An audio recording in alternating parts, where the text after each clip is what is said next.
How on earth am I gonna fucking deal with this? Where is this do not disturb mode I'm being told about? Where? Is that on my phone itself? It's on do not disturb. It's on no ring, no nothing. And I don't know why, but every time I come live, somebody wants a piece of me. Next thing I know, where is that setting? That doesn't come up anyway. Aside from being cranky now, all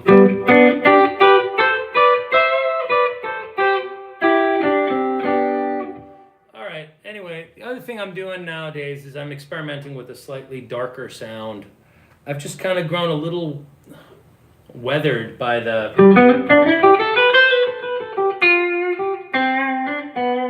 Garcia sound being so bright.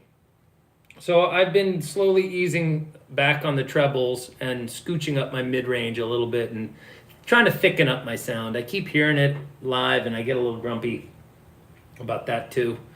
So that's what 55-year-old guys do, is they get grumpy about too much treble content, I suppose.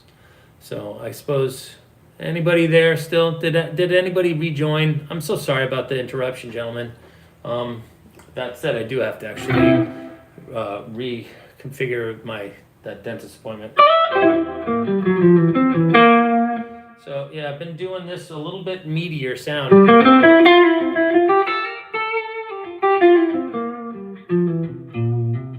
Lot less sparkle, actually. It probably doesn't seem like that, but it's all good. Well, not really. You know, I appreciate you being compassionate and understanding for taking pity on the old man. But the truth is, why does that happen? This is the preeminent thing. I don't see any settings here to actually make that not happen.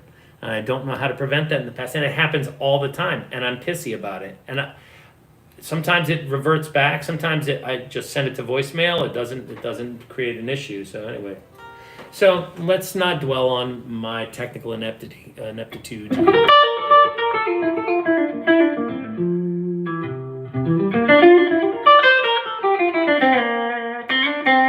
Someday soon I'll be dead and gone, and will not be worried with so much with this ridiculousness. Okay, so that's the.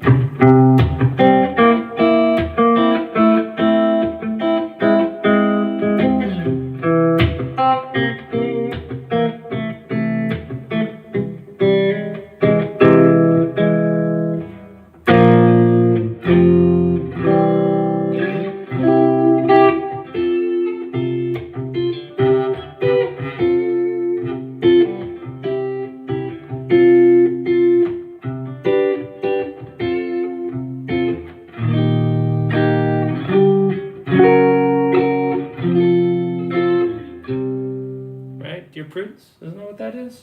Look around, round, round, round.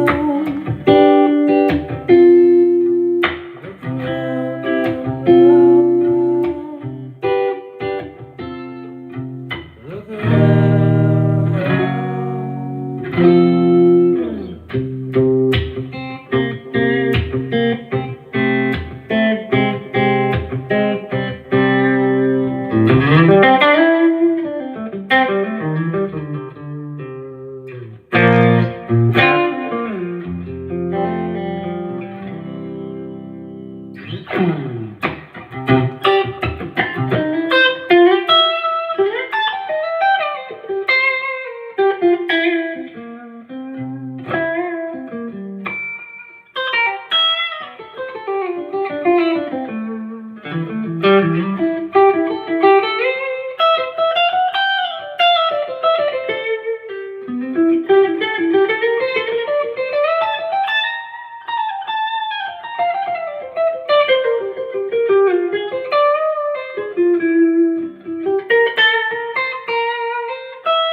Look I don't really have anything to say other than I guess I kind of lost my boner, so to speak. I was feeling kind of good there for a second, and then all of a sudden, tech issues. What can I say? What can I say? Anybody got any questions or anything they want to ask me? There's only 5 people in the whole universe out there that give a shit. But I do appreciate you tuning in. Now I'm Captain Negative. I was all happy. How can that happen? How can I be such a moody little turd? That's not good. Shouldn't be like that. I should really figure out how to be just like unflappable. Oh well. Things have been good over here. The funniest thing, I'm not doing it on purpose, but my wife and I just stopped buying booze. Things are going pretty good. I gotta say, like, during COVID, I really kind of learned to appreciate liquor and wine in a way that probably, now that I think about it, was not so good. But things are pretty good now. Haven't really been getting fucked up. Last night we had some champagne in honor of Mother's Day. Did I buy another SSS Strat? Yes, I did. It's kind of this guitar cost me $1,100. But that was in 19, no, it's 2000. That would have been 2005. And this is a 1986 or 1987 American Vintage reissue.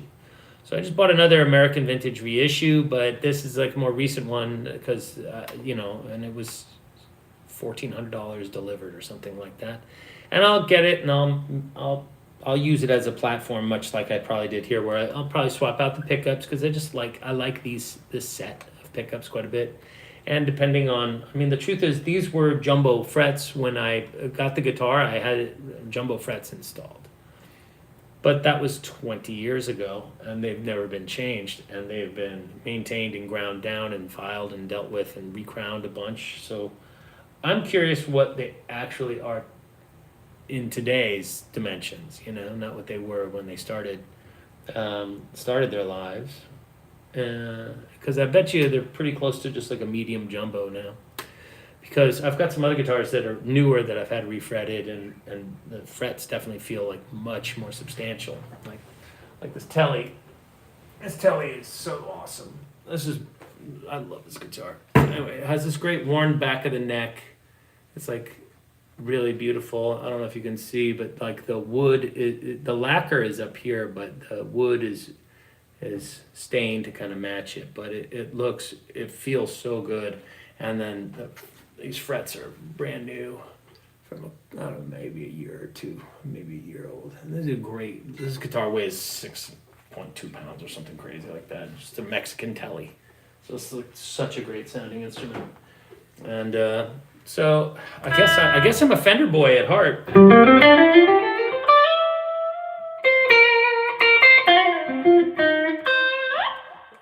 That said, I wouldn't be diametrically opposed to removing some wood underneath or buying one that has a swimming pool route and putting a Super 2 in there and seeing whether or not it's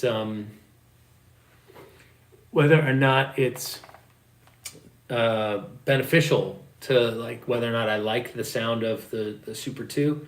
The problem is it definitely puts you in a weird era. Like, you sound very, rather than just sounding like you're playing a Strat in the middle position, which could be anything from SRV to Gilmore to Hendrix. Hendrix has that great, that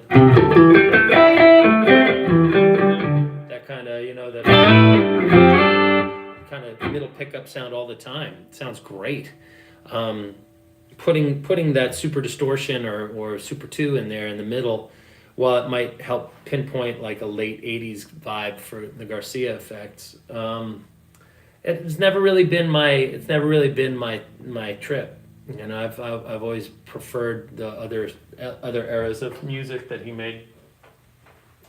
This has also been working out pretty nicely. This guitar here, this SG, I got it a little while ago. You guys may remember. It's a really nice repro, and the only problem with it is it had this kind of really sticky shellac on the back of the neck, and so I took it upon myself to gently, and I didn't remove any of the actual lacquer. I just turned the gloss that's sticky into something that's matte. I just kind of knocked down I mean, I could buff it back, I suppose, if I ever decide to sell it. This guitar has been shining, and again, it's so funny. Just a little bit of setup work, and most instruments will sing. Sometimes I played that guitar, and I was like, man, this thing's a fucking dog. Why did I buy it? I wanted an SG to learn slide on and to do some early Garcia sounds, and I was like, man, this thing it's not really working for me. And then I took a look down the neck, and I noticed there was a pretty profound amount of relief, and I was just like, all right, there are tools for this. So off came the truss rod cover, give it a little cranky crank, flatten out the neck, and all of a sudden it's like, this thing's a fire-breathing dragon. This is awesome. So that guitar killing. So a little tune up around the garage. I don't know what you guys are playing these days, but the other thing I'm actually considering getting, which is flambe me if you don't like it. I think I might want to get an old Guild Starfire, like the kind of semi-hollow looking guitar that Garcia played on the first record with the crazy like Bigsby. So I've just been listening to that first record an awful lot, and as much as there's elements about it that are kind of comical when compared to there's a much wider panorama of textures and colors and sounds and things by 71, 72, 73, all the way up into say 77 or something like that than there was back in 1966 or whenever that album came out. I mean, it's still pretty rockin'. There's still some really cool stuff, and nothing sounds like that first record with the Bigsby. I mean, that when he's doing that kind of that really hyper kind of frenetic sounds like 60s surf. It's pretty interesting.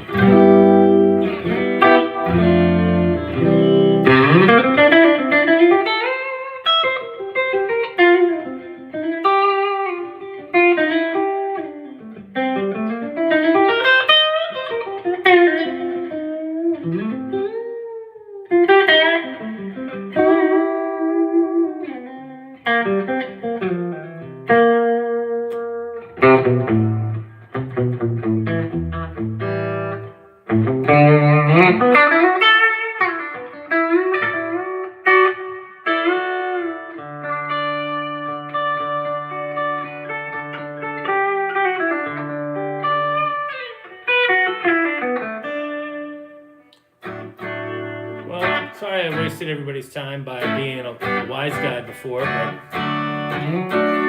does anybody have any questions or want to talk about anything? If anybody has a question about a song, if I know it, I'll happily share whatever I know. I just don't have anything really to say. I kind of got everything I had to get off my chest with that first little broadcast, but I did feel bad about having to disappear so abruptly because, well, of all things, the orthodontist called me. I don't even. Although I might actually wear some teeth. I might get some grill work done.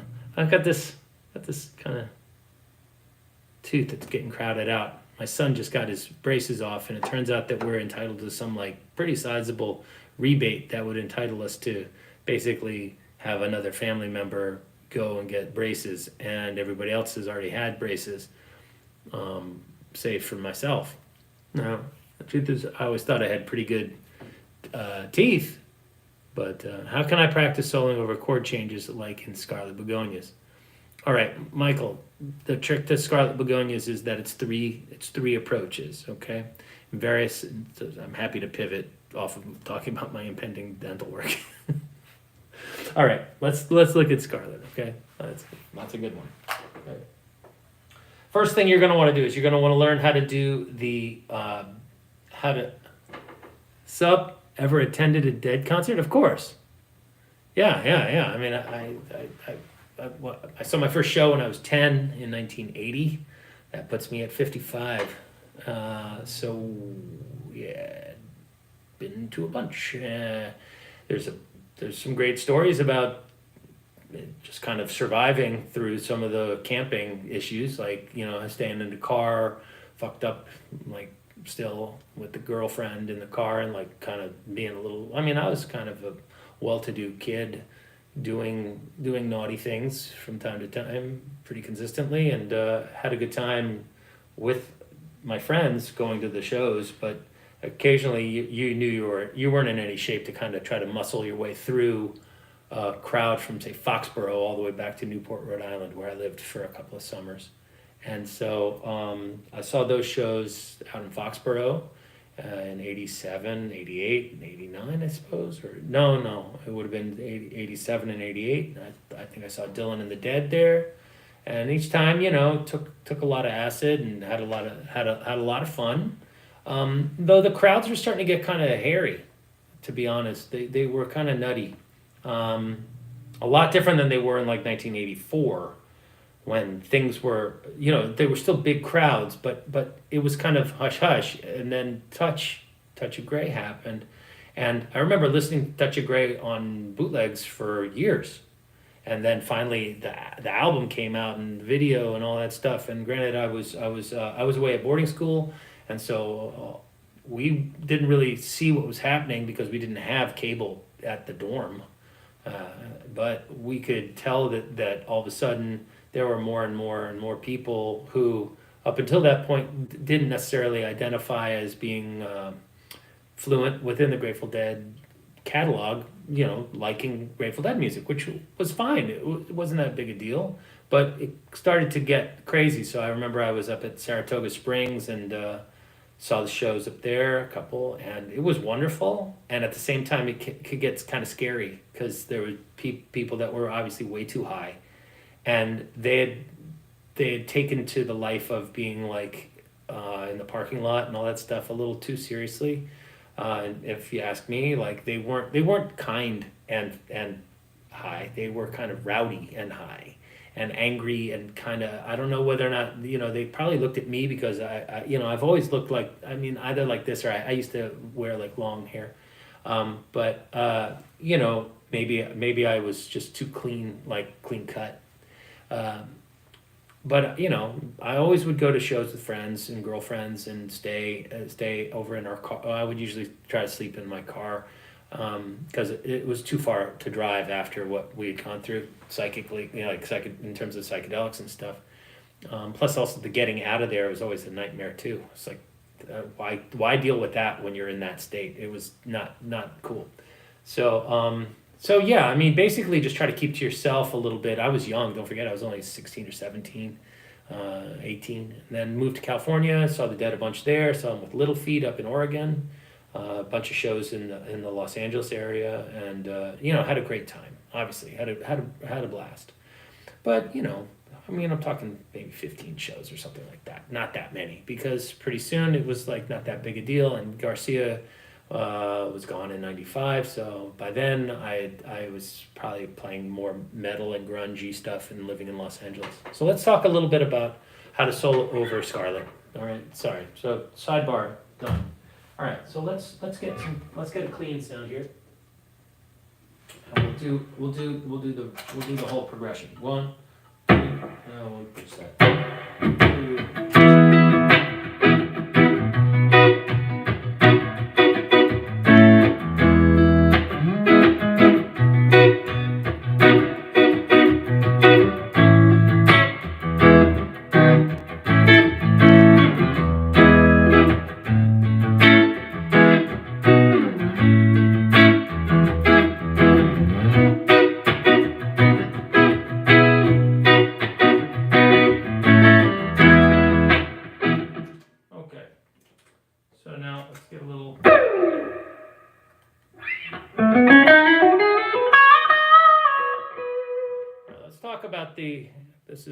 I'm sorry, who was it that said that? That was... Okay, so that was Tex. Okay. So no, okay, so sorry, no, that was Michael Eckert. Okay, so Michael, I'm gonna go back to you, bud. So Scarlet is in the key of E major, okay? So we're gonna be playing over all those chords utilizing these 7 notes. Okay, 1, 2, 3, 4, 5, 6, 7. Okay, this is the octave. Okay, that's octave 8, whatever octave is, right? 8 notes. So that's where the cycle repeats again. All right, so we're gonna need to know there's kind of like three chapters to the story of Scarlet. There's a beginning, a middle, and an end. Right? The beginning is what I would equate with the melody, this kind of thing. Kind of give it some space, you know.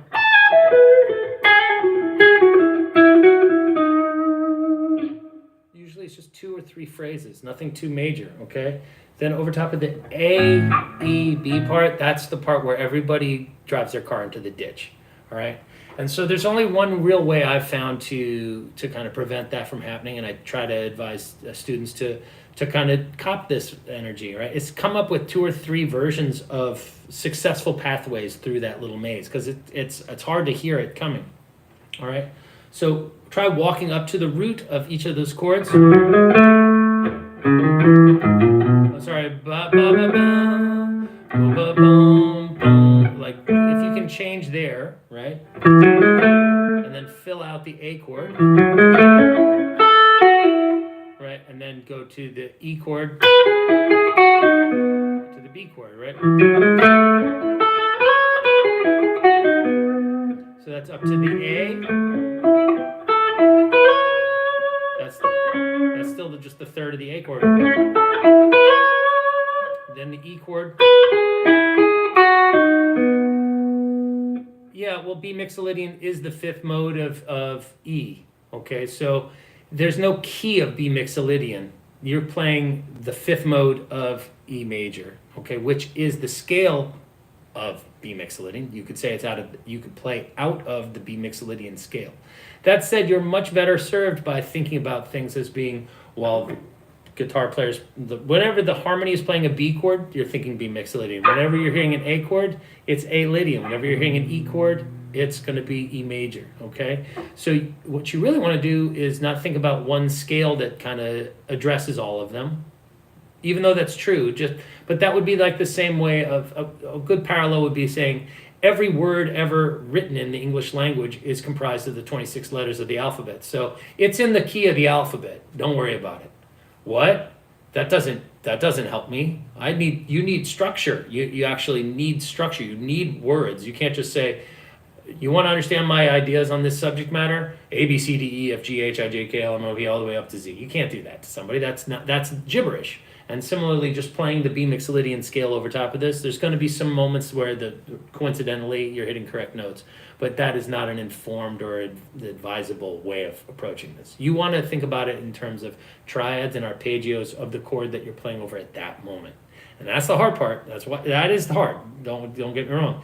Of course, you could fly up and down the scale and be half right sometimes and mostly wrong, because when you think about it, there's only 3 notes from those 7 notes that are at any given time going to be appropriate, right? Over the B triad, you've got 3 notes. Over the A triad, over the A chord, you've got 3 notes, and over here you've got 3 notes, and they're always shifting. So it's really hard to kind of just play up and down a scale and nail it. So you're better off learning some of these rudimentary shapes, like the A major chord you've been playing your whole life.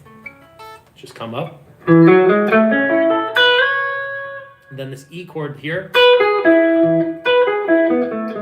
right? And then a B chord again. So basically we formed a little loop where we did this shape going up, then came down, right? So see how that's the E chord right there? And then we're going to go down. Okay, so watch. We'll do my first 2 sections of the song, okay? First part, just the quick little melody. Nothing wrong with the way she moves. Right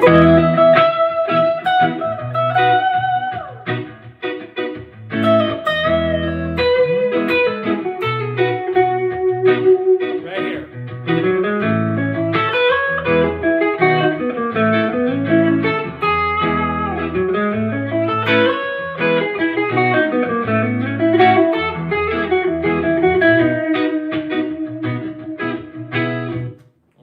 Now that's one of many solutions. But at one point in time, you learned how to put together a sentence or do rudimentary math, okay? And I'm not suggesting that this is rudimentary. I'm saying there is an initial step, and this is the best one I've found to teach, okay? So if we come up to the A chord, and then go, and then, right? Basically building up to the root of each triad. That's a good start. Understanding that you're going A, E, B, A, E, B, A, back to E, and then back to B, where we build, okay, which is the third chapter, and that's kind of the climax of the whole story, right? We have this introductory.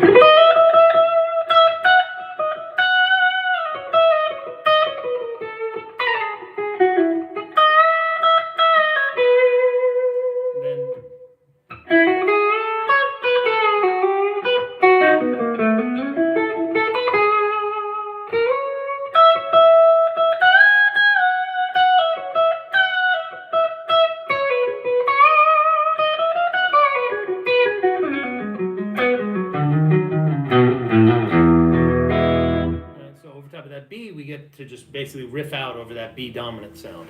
We'll get to that as the third part. Let's take another look at a couple of other options, okay? So if we have down here, in this neighborhood, you're going to go,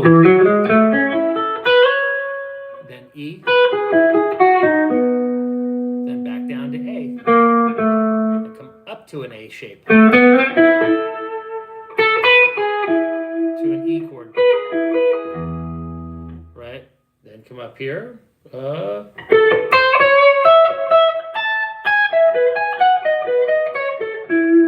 that's all A, and then E to B. So 1, 2, 3, 4, 1, 2, 3, 4, 1. So we're just going to go 1, 2, 3, 4, 1, 2, 3, 4, right? So 1, 2, 3, 4, 1, 2, 3, 4, 1. Right? And then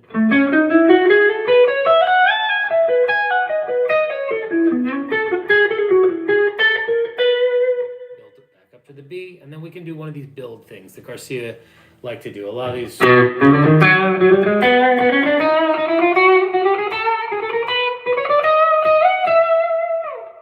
and what's going on there? Pretty simple, actually. All right, it just sounds impressive. Think about the rhythm of it first. So punch, 1, 2, 3, 4, 1, 2, 3, 4, 1, 2, 3, 4. All right. All we need to do is backfill the information of that pattern rhythmically. Okay, so we're gonna start with this punch, and then 1, 2, 3, 4. So that's gonna be 2 flat 3, 3, 5. Then we get to do the exact same thing, right? And then we could do another one. Right,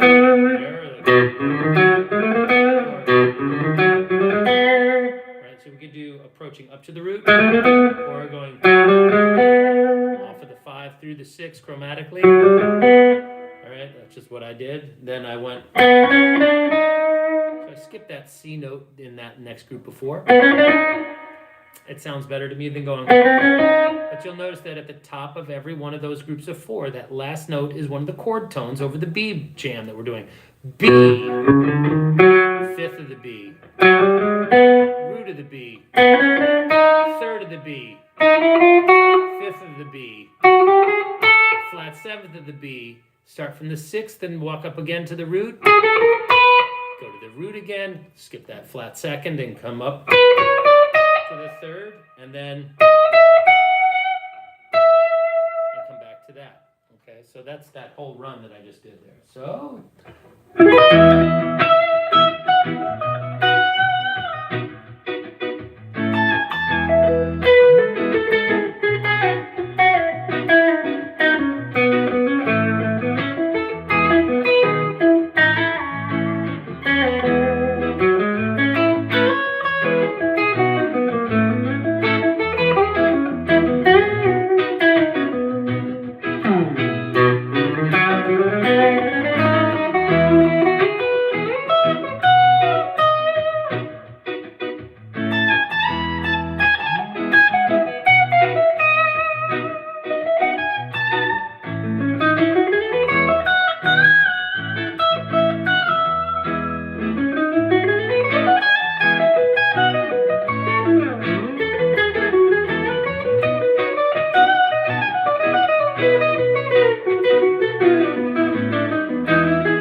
that point, I'm not showing off, but I'm just free playing, all right? But that's the strategy taken a few steps down the road. So after a while, you implement that strategy long enough, you're going to end up attaining some presentable talking points through your instrument, right?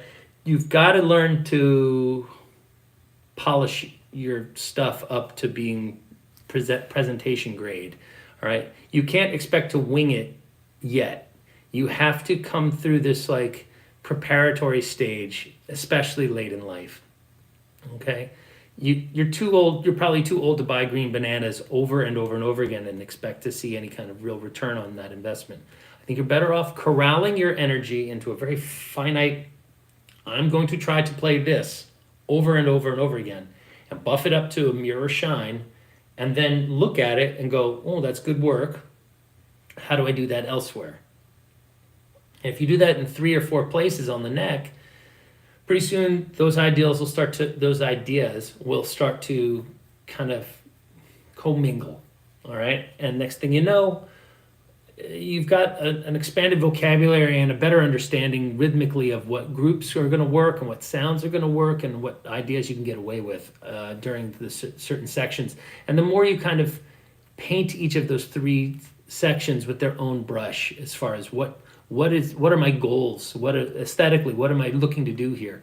Because if you come into Scarlet blazing over top of that initial E section, you're robbing the listener and yourself the opportunity to have some runway to build on. But mainly you're stealing arguably the most powerful tool you have in your arsenal from yourself. There's no reason to deliberately withhold the melody of the song. Play that fucking melody. That is what brought people to see you, is the melodies of these songs are just awesome. And what are we doing? We're playing cat and mouse with the melody a little bit, right? I mean, look at that opening melody that I did. I think I will often do this little play.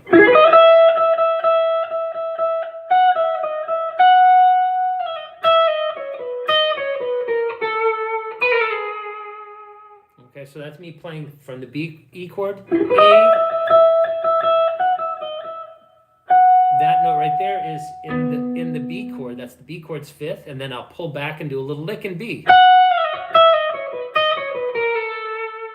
And that chromatic passing tone from the B lines up with that A chord that's in the rhythm.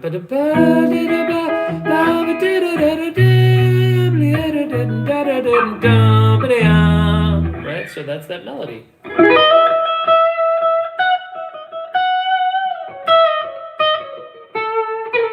And you'll notice that I'm not saying every note perfectly. I'm not clearly doing that. What do we New Yorkers do? We round off stuff. We kind of forget about it, right? Forget about it. This is all one thing for me, right? But when you think about it, if I overplayed it, right? Can I play any Pink Floyd? Of course. Yeah, I love Pink Floyd. So that whole... If I overstate that, it kind of becomes a little too premeditated sounding. If I kind of allude to...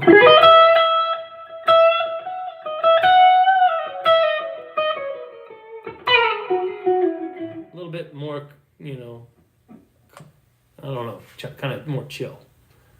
Let's see what I've got going on here. I know I've got some shit going on here. What do we got? 9:30. I don't think I have any lessons until 10.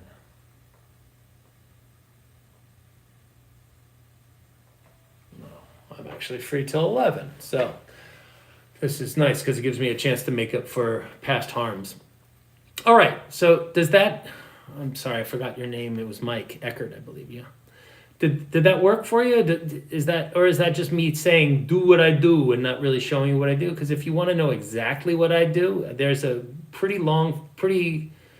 nice long form solo. I think it's 3 choruses, or maybe it's just 2, meaning times through the progression that I did 1,000 years ago when I had a little bit more energy and a lot more hair, and we can debate the cause of those 2 fall-offs. But if you go there, there's also a way to buy the tabs for that lesson, like note for note, even though each of those licks is explained in painstaking, up close, like go like this kind of detail. But I was hounded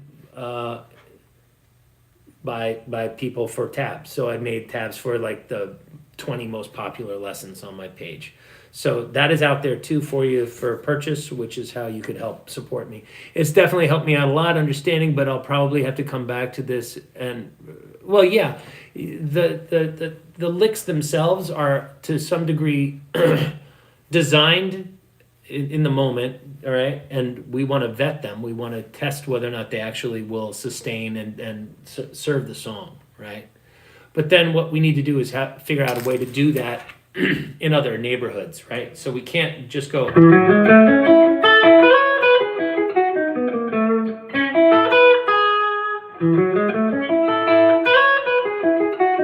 time we play it. We can't do that every time we get to that section. So you've got to think about how to make that happen by taking little pauses in little places, adding vibrato, being in different sections of the neck. You know, you can effectively start out by mutating your that.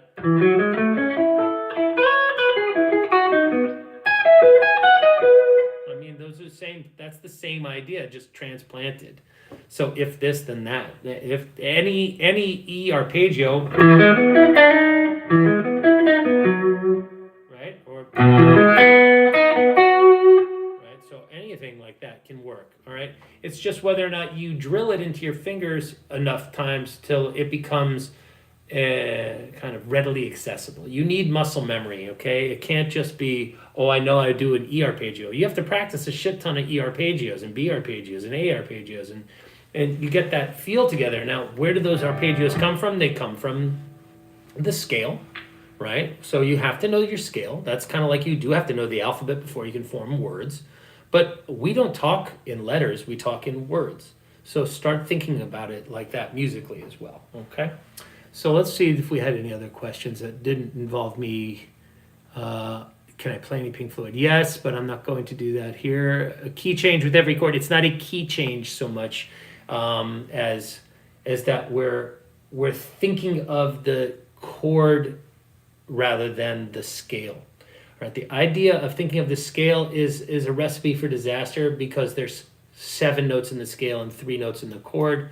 So that means you've got more losers than winners. You're better off shifting your gears to think about the triad that is applicable to that. All right, and if that's not readily apparent, it's obviously it's the 1, 3, and the 5 of each of the chords. That so over the B, over the top of the A, we would be thinking A, C sharp, and E. Over the E, we're thinking of E, G sharp, and B, and over the B, we're thinking of B, E flat, or D sharp rather, and F sharp. Okay, so now we've got.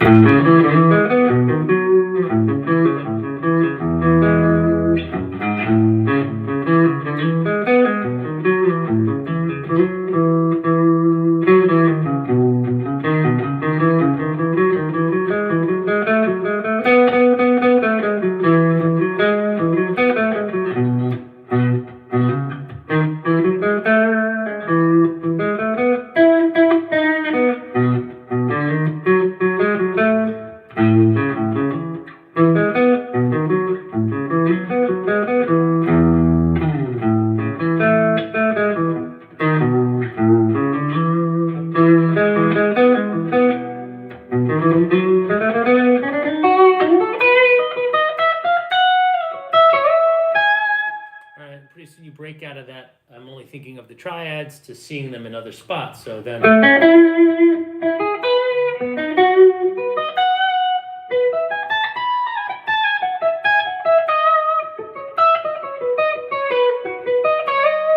Okay, so pretty soon it does start to fall into place, but it probably will take you 6 months of hard work to see a little bit more of what's going on. Because right now, it's all kind of buried in there, I bet.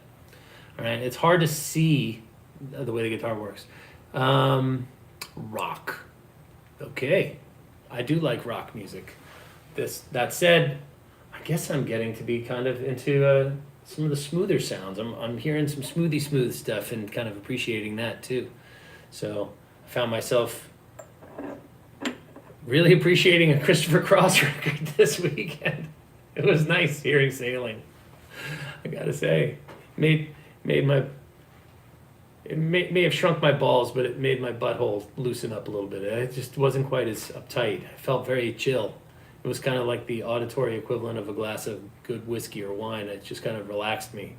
I had my eyes shut. It was sunny, but there's this tree kind of over top of me, giving me dappled shade and dappled sunlight, and it was lovely. It was really nice. Guilty pleasure, I guess, maybe. I remember listening to that record as a child and thinking, this is kind of sweet. All right, so thank you for the question regarding Scarlet. I'm not sure whether or not anybody's got anything else to say. Christopher Cross is pretty. I don't know. I grew up with him, so I always thought of him as being a little neutered for my taste, because I liked, back when that record came out, Jesus, I liked Fair Warning and Dokken and Judas Priest and Sabbath and stuff like that. I still like those bands. Still love those bands, actually. It's just, there's only so many times I can get away with listening to Children of the Grave in the house and not getting in trouble with my wife. I love that song. That's an awesome tune. Jesus. That's probably the heaviest riff ever. If you guys don't know it, that's fine.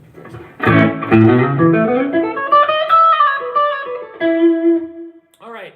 Any other questiones? Anybody got anything else? I happily will talk about anything that I actually know.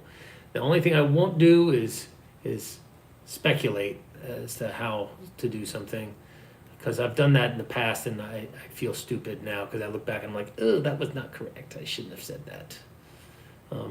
But considering the sheer tonnage of words that come out of this head of mine from time to time, it's likely there's going to be some boo-boos. So, 17 folks out there, maybe one of you knows what you want to talk about. Otherwise, I will stop talking. My favorite card. I love this thing.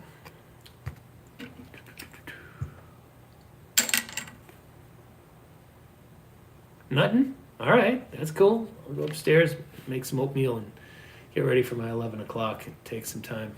Maybe I'll go back outside and listen to Christopher Cross again. It's pretty good. Gonna ride like the wind. Okay, Hayes, any use for the major pentatonic over Scarlet? Yes, you can totally utilize major pentatonic over Scarlet. That said, you have bonus points for adding more. So Hayes is his current student and all-around nice guy. I'm pleased to have him attend a recent Knock 'em Dead show here in the city, and he asks whether or not we could take a song that is so steeped in the traditions of playing B Mixolydian or E major, right, and access the knowledge of our 5-note scales, the pentatonics. And the answer is absolutely. In fact, everything I'm doing is kind of based upon those major pentatonic ideas plus 2 notes, rather than thinking of the pentatonic as the major scale minus a few notes. I think you're better off approaching music in kind of incremental fashion. So if we were going to say, here, I'll try to, it's hard for me because I've pretty much only ever played it as just a 7-note idea. But that would sound like this if we did.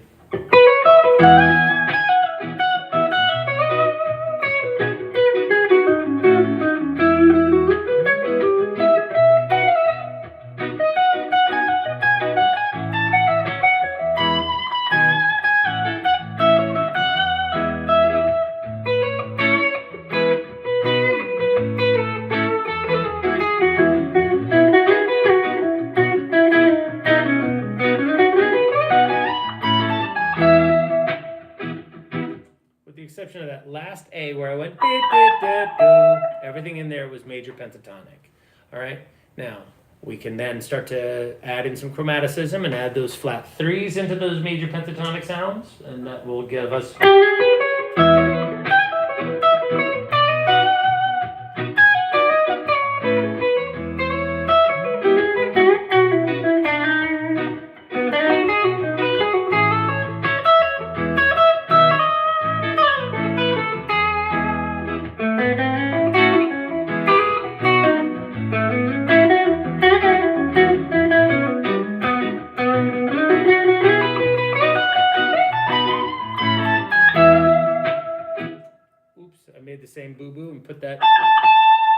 one scale tone. It's not that far off from what we're really looking at.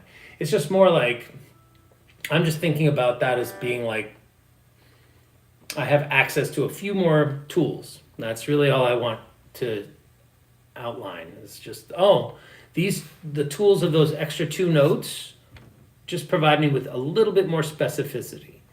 So, I'll always default to these stupid adages that I grew up hearing around the house, like, all mackerel are fish, but not all fish are mackerel. Jack. My mother was from Georgia, and she was full of those. So, that's kind of where I come out with pentatonics. Now, is there a single pentatonic that we want to play over top of this? No. You could try to do that, but I think after a while, the limitations of planting yourself in one spot are going to be a problem. Do I have a lick to help learn chicken picking? Well, the real question is how chicken picking do you want to get? Of course, yeah. We can do this. All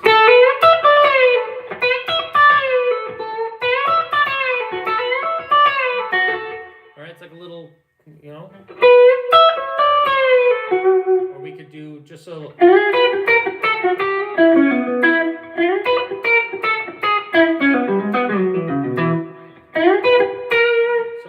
I'll do it with my pick just as often as I'll pluck it, but that would be if we were playing it out of E here, we would go.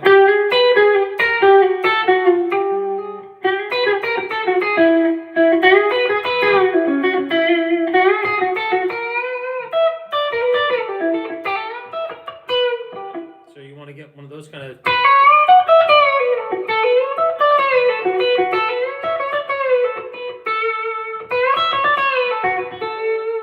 It's a lot easier to do it without the pick kind of in there because the pick doesn't mute as nicely as the thumb. So if we're in the key of A, so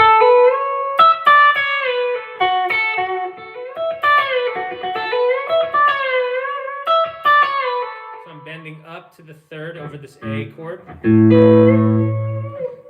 going.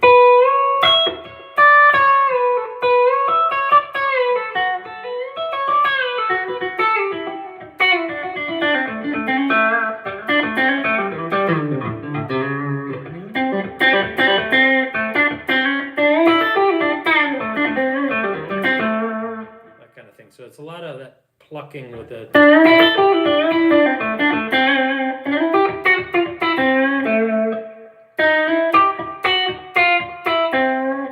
So some of those aren't really notes, right? What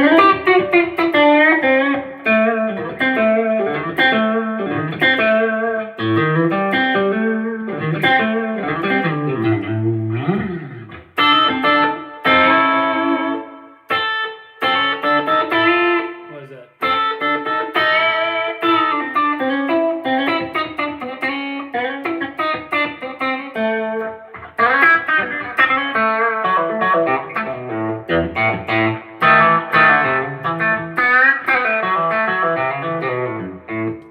Doing that with these 3 fingers, you get a lot faster that result. That said, the way Danny Gatton did it is at a thumb pick and 2 metal finger picks. Jesus, bright enough back pickup, telly, metal on metal, eek, really brittle. All right, so.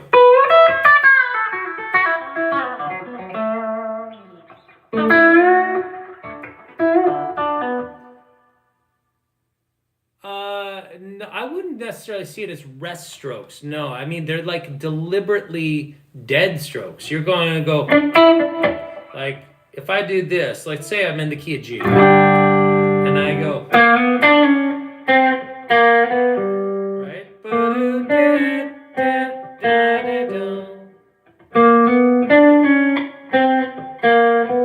Now watch, I'm going to start to fill it in with a couple of these dead strokes, these dead notes. They're not rest strokes. A rest stroke is a different thing, and I'll explain it afterwards. But so yeah, there's a so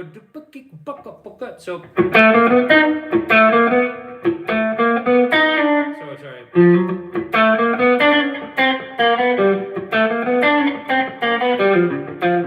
There's a lot of like dross in there that's not legitimately musical. It's rhythmic. So. Right, so you definitely hear that on that,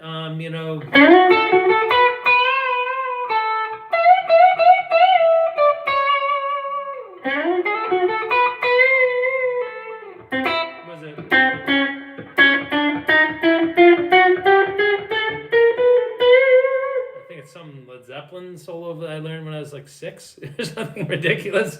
There's that little sound. The first little is nothing.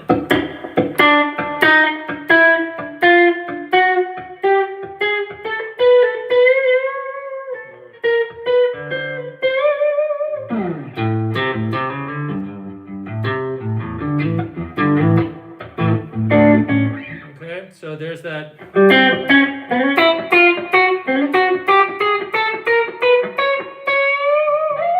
I'll figure it out later. All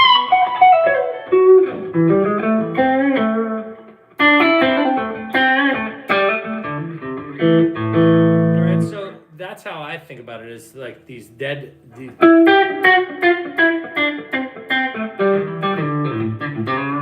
I'll do that with the pick. All right, so I'm playing up here.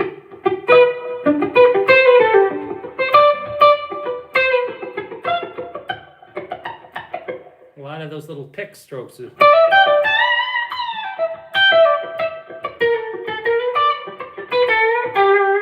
it that little buck, you know.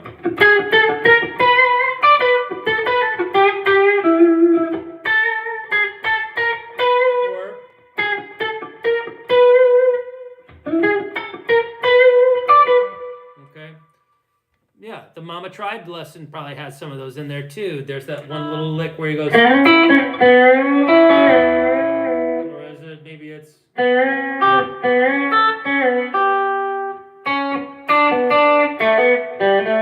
there's a couple of really good songs, like that's a great solo, really tight playing from Garcia. Brief, you know, I think it's one thing to be able to build and craft a big long solo. You'd like to hear my take on the Fire on the Mountain lead?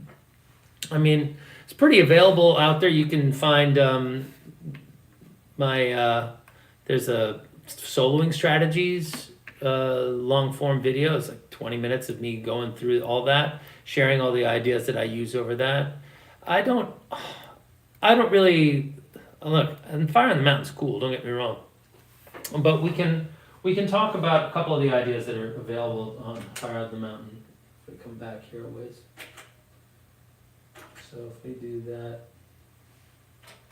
so Fire on the Mountain is going to have one more click on this box.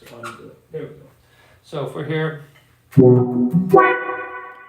outro lead with the octave sound, yeah. So if we do that, you're going to be hearing this kind of a.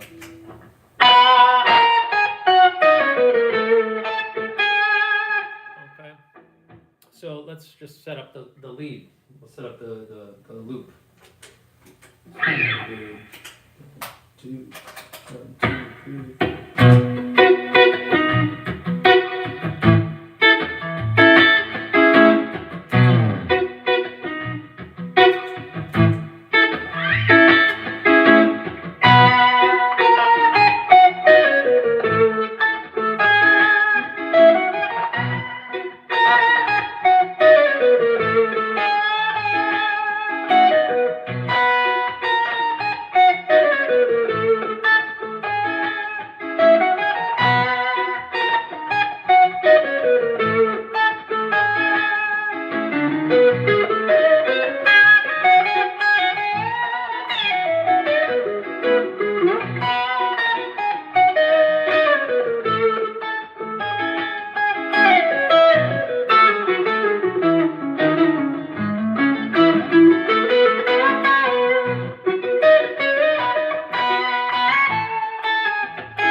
I'm not really that blown away by it. Every now and again, I'll take it a step further, make it a little bit more out to lunch with a little bit more overdrive and laser beam shit, like a little bit more of that.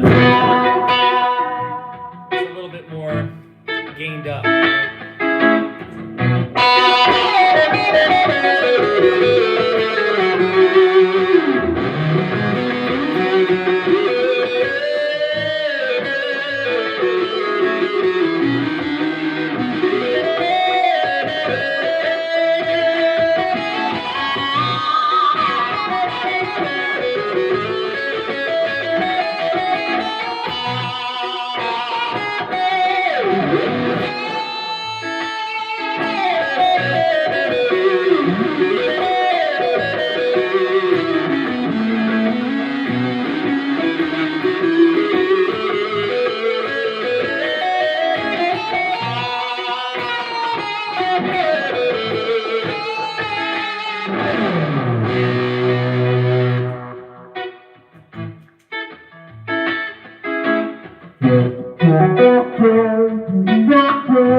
Anyway, not really my favorite tune. I mean, it's fun to play, but it doesn't really knock me out so much as, oh yeah.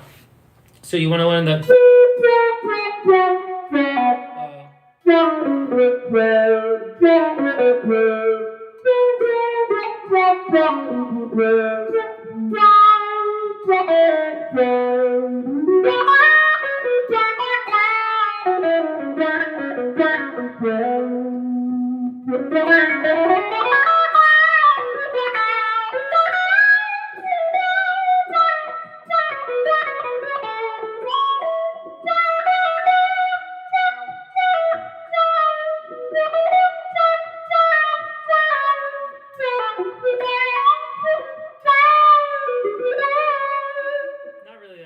big a fan of this envelope follower sound, to be honest, but it works. It gets it done. I don't think I would necessarily play Fire on the Mountain if it wasn't for Scarlet, to be honest. It's just not a lot to do. It's just 2 chords, but it does seem to work the crowd up into a lather, and it's a nice chance to sing. I do like singing the harmonies on the song. That said, I do not like singing the lead on it. I don't like singing that line, take a whole pail of water. That G sharp is fucking brutal. Just to cool him down.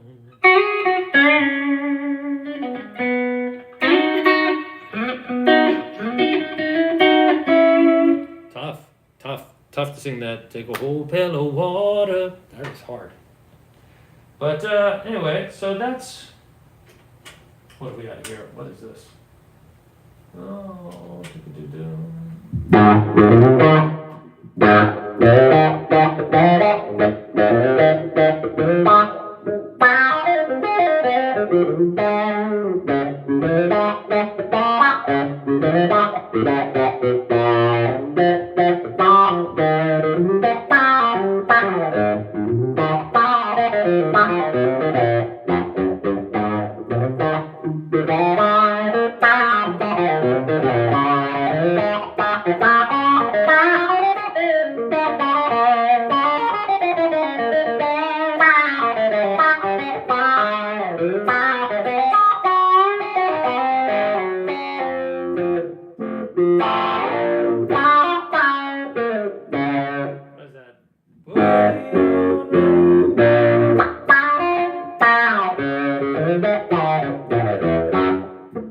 Yep, that's it.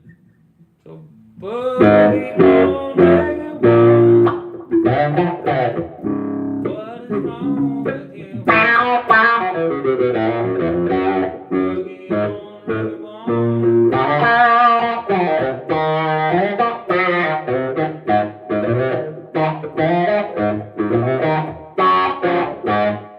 Great tune. But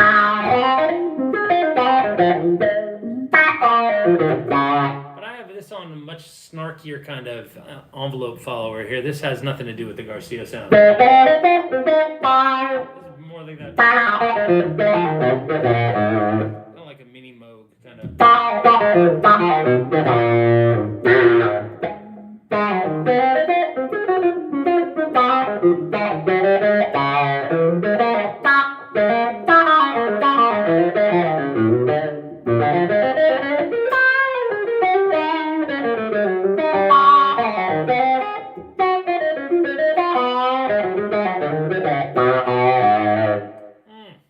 Steve A. All right, probably should bail. I'm glad I came back though. Everybody, take care of yourselves. Much peace, joy, happiness, and love to each and every one of you guys. And I hope that you are prosperous in your pursuit of the instrument. If I can help, I'd be happy to. If you're interested in looking into some private lessons, it's great. If you want to just keep coming back here during the office hours, that's dynamite. Hayes, it's my pleasure to see you, sir. And if you guys don't want to do any of that, you could just, there's a ton of good resources on my channel under the GD, it's a GD set list. It's like a playlist kind of thing. Is it GD songs, or does that mean it's Grateful Dead? And then there's a myriad of other elements of the guitar and discussed in pre-recorded detail. So it's more succinct than these kinds of meanderings. But I do kind of like this freeform thing because it gives me a chance to kind of keep my finger on the pulse of what folks are digging and appreciating or not liking. And I don't know. Also, just easy way to start the week. Probably be doing these on a more regular basis throughout the summer, as I will not be traveling. So I think I'll have a lot more free time. Actually, it'd be kind of nice. Both kids out of school. One's got a job. They both have got jobs. Actually, it's kind of nice. So. Who knows? All right, so maybe next time I see you guys, I'll have a Fiesta Red Strat under my arm, or maybe it will quickly be sold off. Interesting approach to what? To life, or or to the guitar? Crispy, talk to me. What does that mean? Interesting approach. I'm curious.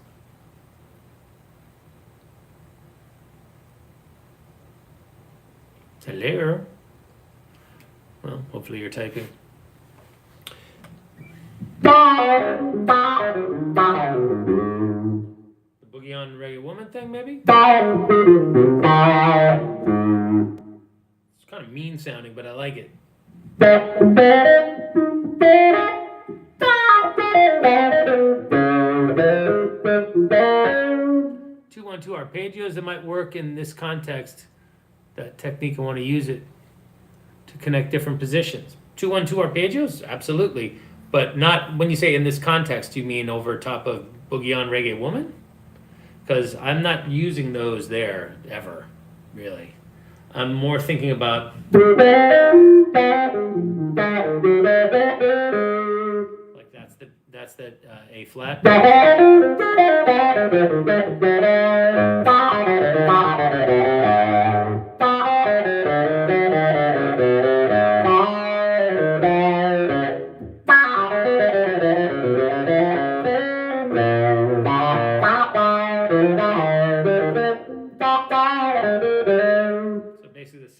Over each chord. I'm not really doing anything distinctly different. It just might be out of a different approach. So I've out of the A. Now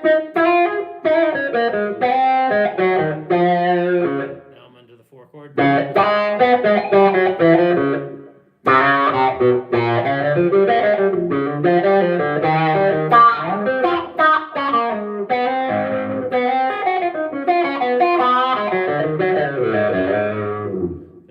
Down all that little turnaround. Boogie on reggae up to the 2 chord.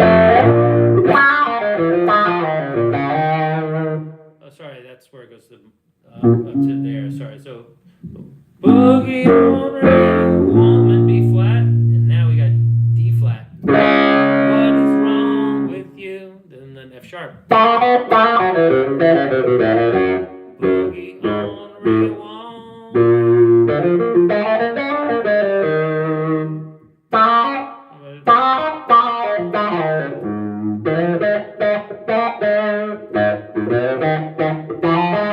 Basically just an envelope follower playing a flat third version of My Girl.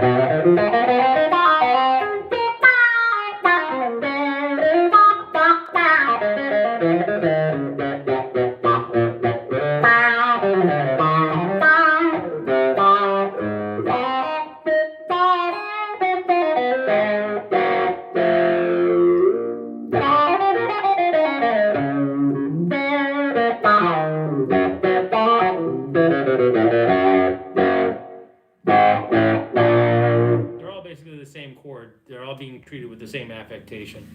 So if we want to look at, let's look at a little less of a little aggressive sound here.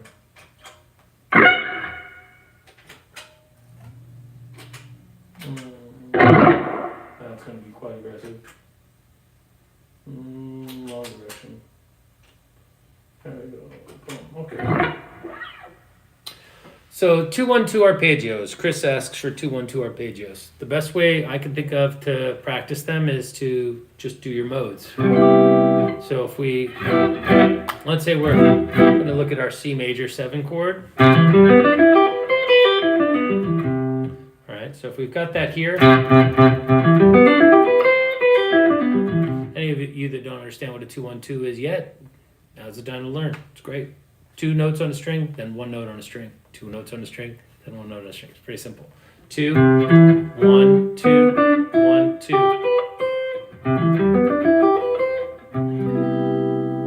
So that sounds like a C major 7 add 9 chord.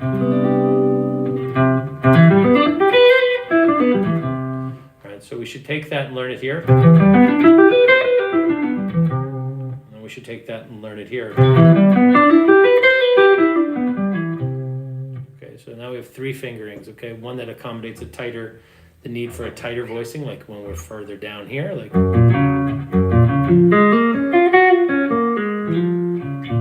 As opposed to having to branch out. That's cumbersome at best. This is untenable. You can't play that. All right, so you have to learn that. So up here, that would. That's very nice. Or we could do it here. Right, it all depends on whether or not you like the sound of that. I'm not really that crazy about the sound of the E string north of the 14th fret, so I tend to avoid this shape. If I was in that F sharp shape and going,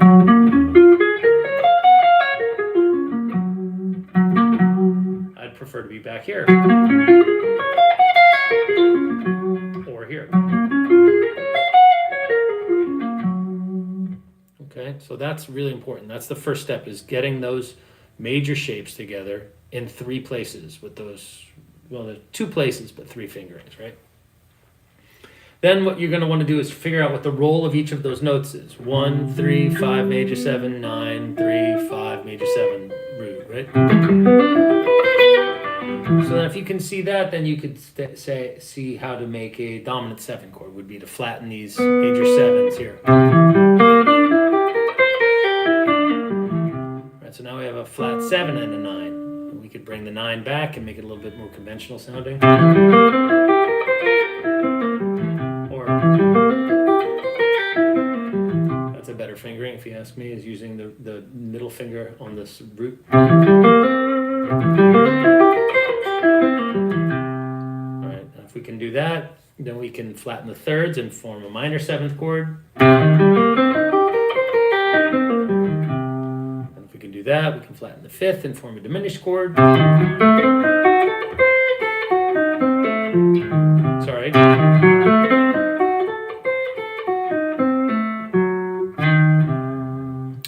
If we keep the 3rd minor and the 7th major, I think we form an augmented sound. Yeah.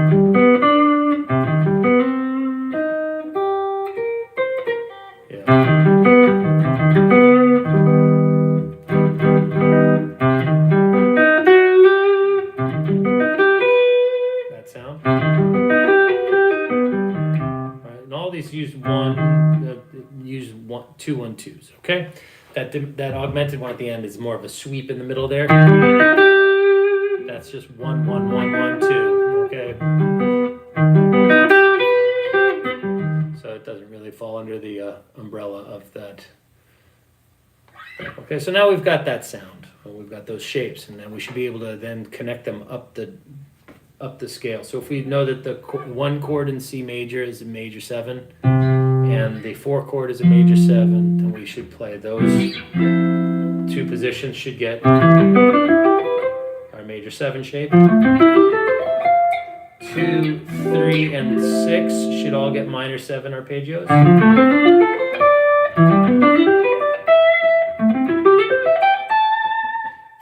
should get a dominant. And 7 is going to get a half diminished. So we're going to look for that 1, flat 3, flat 5, flat 7, root, minor 3. So then we can connect all of our positions like this. Dorian, Phrygian, Lydian, Mixolydian, Aeolian, Locrian,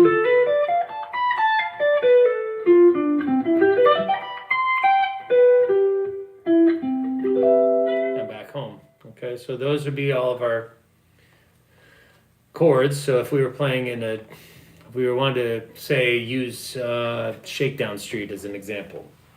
All right, Shakedown Street's a nice modal example of a tune. So let's say we're starting out with 1, 2, 3, 4. Let's do it like that. 1, 2.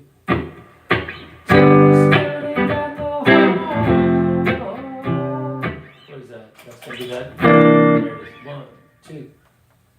1, 2, 3, 4.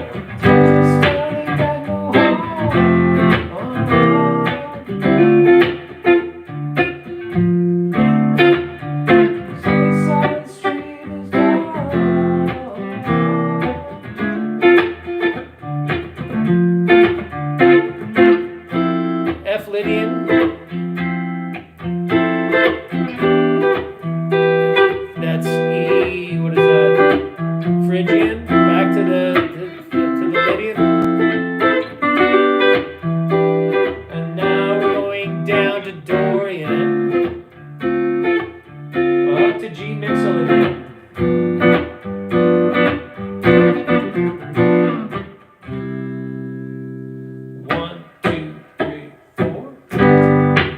Alright, so let's take a look at that for Chris.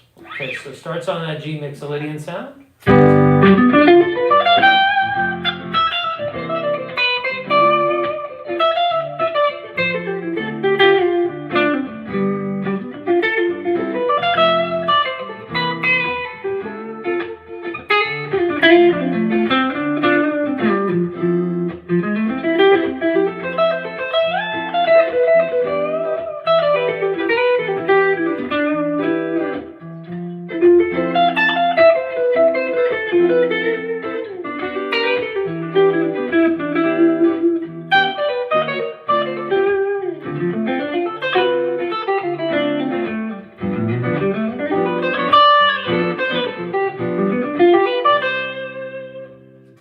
So there's some 1-2-1s in there. There's some freeform stuff that I just kind of defaulted to, kind of out of error. Let's try it again. I think my backing track is kind of misleading, but let's try it off of there again. So G Mixolydian.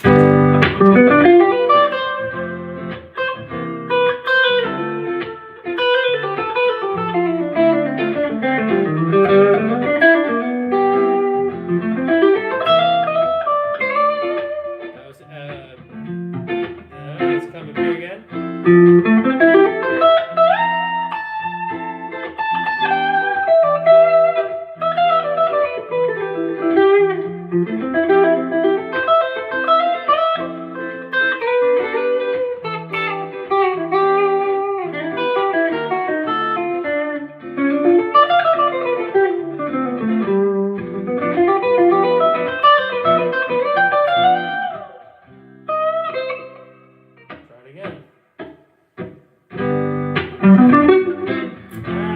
Fuck you. I never play like this way. I never really do this, but there it is.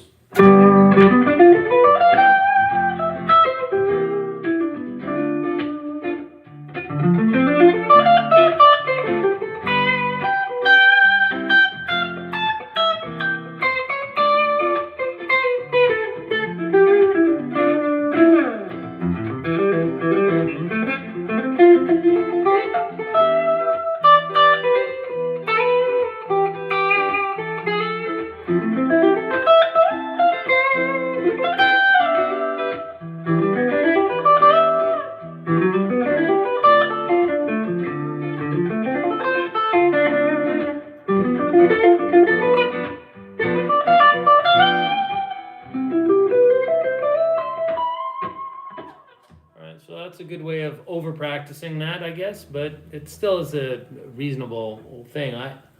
When I solo over that song, I tend to use some of those 2-1-2 arpeggios, primarily over that F chord. I love that sound. Then over the E.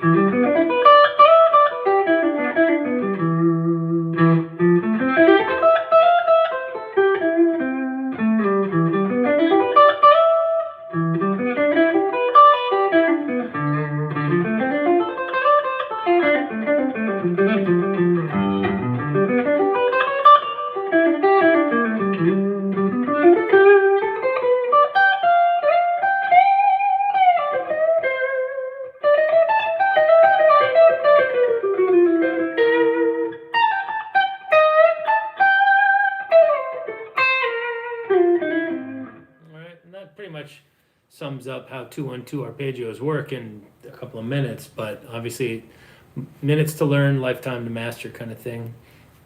At first, just come up and down in little groups. Don't you can learn the whole thing, but don't try to play the whole thing too often. Just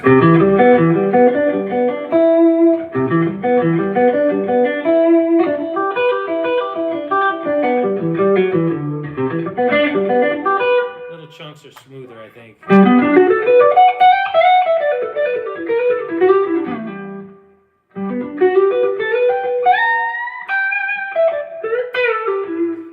Similarly, Chris, you should be on the lookout for playing 1-2-1s as opposed to 2-1-2s all the time. You can do a 2-1-2-1-2 or a 1-2-1-2-1.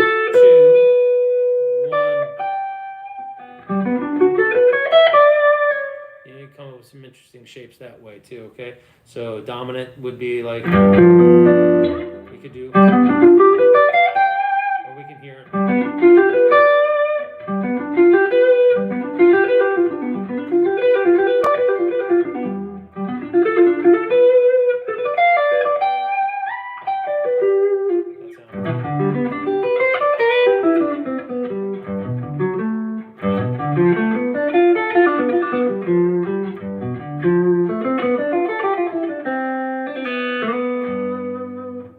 That's about it.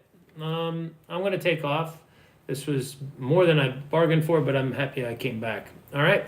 Peace, everybody. I'll see you around, okay? Take care. If you have any questions, obviously, feel free to reach out and contact me right here on YouTube, or you can text me if you want, 917-806-2601, or you can email me, I guess, at jack_divine@hotmail.com. That's right, I still use a Hotmail address. That's how technically advanced I am. Peace. And anybody knows how to avoid that phone ringing, please let me know. Thank you.